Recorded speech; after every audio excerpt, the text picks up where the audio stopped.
House lawmakers grilling FBI Director Christopher Wray about the Bureau's investigation into the assassination attempt of former President Trump. And as Mike Emanuel explains, today's testimony revealed more about the suspect's state of mind before the shooting. On July 6th, he did a Google search for, quote, how far away was Oswald from Kennedy? The gunman who tried to kill former President Trump at a rally Googled details about President John F. Kennedy's assassination just days before the shooting.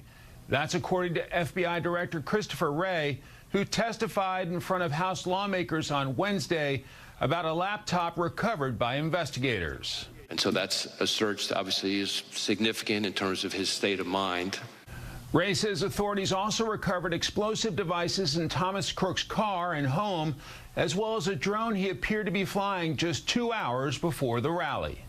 Not over the stage and that part of the area itself, but I would say about 200 yards, give or take, away. 2 hours before, he's flying a drone in the vicinity of the rally. About 200 yards away, yes. 200 yards. Okay, that's important information. The hearing taking place just one day after Kimberly Cheadle stepped down as Secret Service Director. Her resignation following mounting criticism from Democrats and Republicans about security failures on the day of the rally.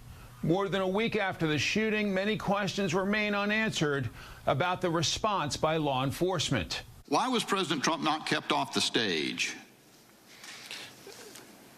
We don't know the answer to that. And there's an urgency to get answers. The House leaves tomorrow morning for summer break and will not return until September 9th. In Washington, Mike Emanuel, Fox 32, Chicago.